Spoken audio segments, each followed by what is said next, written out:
कौर और कई मंत्री भी यहाँ पर पहुँचे हैं। आप देख सकते हैं बाबा राम सिंह जी को श्रद्धांजलि देने। ये बड़ी खबर इस समय आप देख सकते हैं। सबसे पहले करनाल हमारी आप तक रहेगी कि जितने भी लोग जरूर शेयर कीजिएगा। करनाल के नानकसर सिंह गुरुद्वारे में पहुँचे हैं सुखबीर सिंह बादल और बाबा राम सिंह जी को श्रद्धांजलि देने जितना भी साथ है और भी कई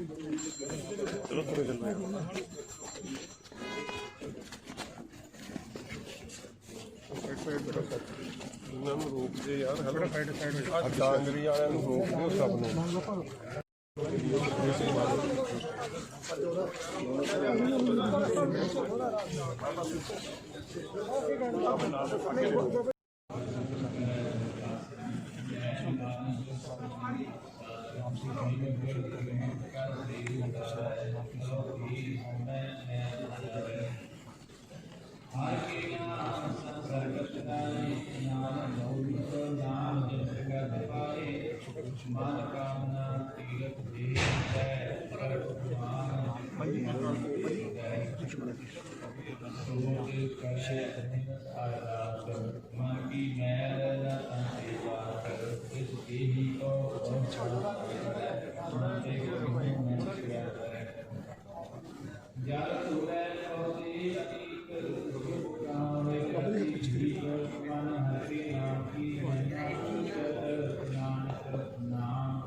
इस मुद्दे को चकना दे सेशन पिछला सेशन भी पार्लियामेंट तो उन्होंने बुलानी जनवरी ने पार्लियामेंट की पहली बार शायद होया है कि सेशन ही ना बुलाया जाए। जब पूरा कोविड सीगा उस टाइम तो बुला लिया वो आप कह रहे हैं कि कोविड घटिया होया सब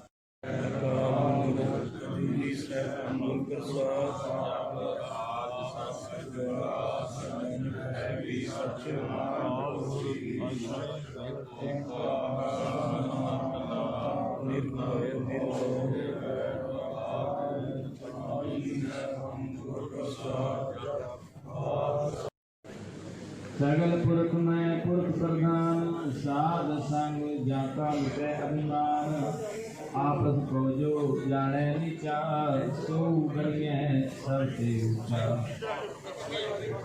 जाका मन हुए सब दृष्टि का नानक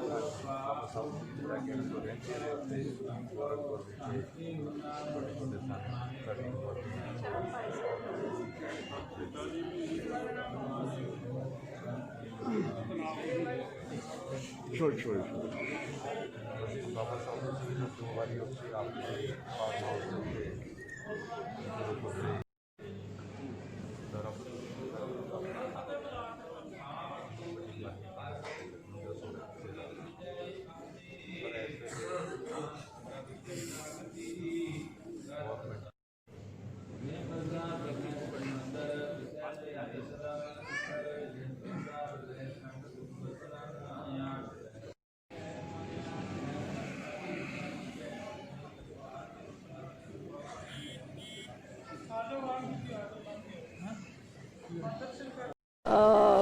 मानवता को एक बहुत बड़ी कमी आई है कि जिस इंसान ने अपना सारा जीवन इंसानियत के लिए, इंसानों के लिए, मानवता के लिए लगा दिया, आज ऐसे इंसान का दिल इतना दुखी हुआ कि जिन इंसानों ने सरकारें बनाई हैं अपनी देखभाल के लिए, वो इंसानों की इनह्यूमैनिटी देख के आज बाबा जी का इतना दिल दुखा कि ये उनको कदम उठाना पड़ा। इतनी बड़ी उन्होंने कुर्बानी दी इस सरकार को हिला के जगाने के लिए।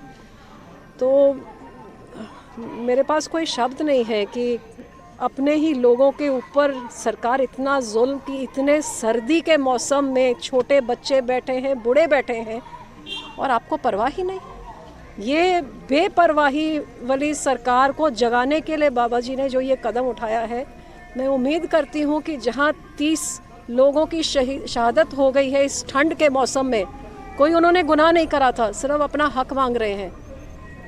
जो उनकी तरफ नहीं सुना था, अब एक भगवान का नाम जपने वाले आदमी जो इतने दुखी होकर एक इंसान ने ये अपनी हत्या करी है, ये भी किसी का हृदय नहीं पिघलाएगा तो फिर वो पत्थर दिल ही नहीं, उनके दिल के बारे में मेरे पास हरियाणा कोई और सरकार नहीं के मंत्री बात कर रहे हैं SYL का पानी ना भूल जाएं, आपको नहीं लगता इसमें ये बात नहीं करनी चाहिए?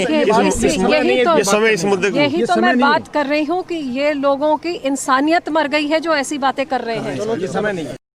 ਇਨਸਾਨ ਮਹਾਂਪੁਰਖ ਜਿਨ੍ਹਾਂ ਨੇ ਸਾਰੀ ਜ਼ਿੰਦਗੀ ਸੰਗਤ ਨੂੰ ਗੁਰੂ ਦੇ ਲੜ ਜੋੜਿਆ, ਸਾਰੀ ਜ਼ਿੰਦਗੀ ਸੇਵਾ ਕੀਤੀ। ਜਦੋਂ ਦਾ ਕਿਸਾਨ ਅੰਦੋਲਨ ਚੱਲ ਰਿਹਾ ਹੈ ਲਗਾਤਾਰ ਉੱਥੇ ਸੇਵਾ ਕਰਦੇ ਸੀ। ਹਰ ਦੂਜੇ ਤੀਜੇ ਦਿਨ ਉੱਥੇ ਜਾਂਦੇ ਸੀ, ਸੰਗਤ ਵਿੱਚ ਬਹਿੰਦੇ ਸੀ ਤੇ ਉਹਨਾਂ ਦੇ ਮਨ ਵਿੱਚ ਬਹੁਤ ਹੀ ਜ਼ਿਆਦਾ ਦੁੱਖ ਸੀ ਕਿ ਜੋ ਕਿਸਾਨ ਦੇਸ਼ ਦਾ ਅੰਨਦਾਤਾ ਹੈ, ਜਿਨੇ ਦੇਸ਼ ਨੂੰ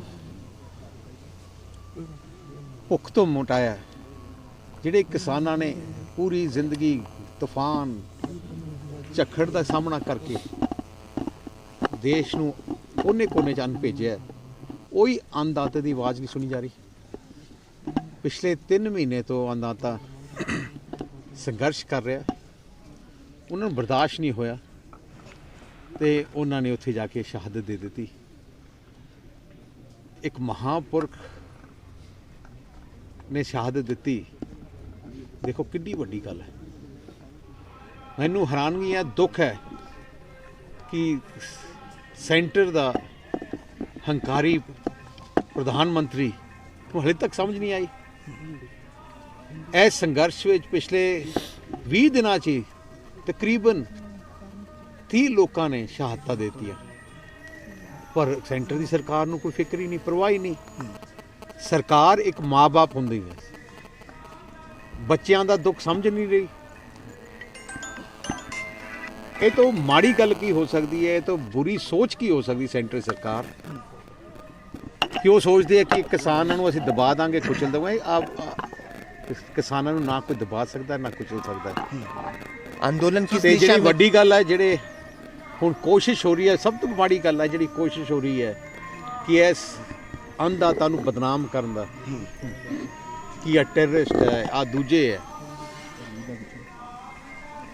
ਹੁਣ ਮਤਲਬ ਇਹ ਜਿਹੀਆਂ ਗੱਲਾਂ ਕਹਿੰਦੇ, ਇਹਨਾਂ ਨੂੰ ਸ਼ਰਮ ਆਉਣੀ ਚਾਹੀਦੀ ਹੈ। अब हरियाणा के मंत्री SYL के साथ मुलाकात हुई थी, लेकिन वो प्रपोजल भेजा गया था, सरकार जो है अमेंडमेंट्स करना चाहती है, लेकिन कृषि कानून को रद्द नहीं करना चाह रही, और किसान अड़ा है कि वो बिल को रद्द करके ही छोड़ेंगे। सरकार का मकसद क्या है कि कानून बनाए जो आम जनता को पसंद हो और फायदे के लिए हो। अगर ये जनता किसान जिनके लिए कानून बनाया जा रहा है, जो कानून नहीं चाहते, तो आपने जिद क्यों पकड़ी है? ये आज जो अमित शाह जी और प्रधानमंत्री, देश के प्रधानमंत्री है, गृह मंत्री है, जनता कारण है कि ना किसान कारण है। ऐस करके इन्हों नहीं करना चाहिए।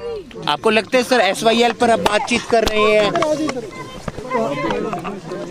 बादल पहुंचे थे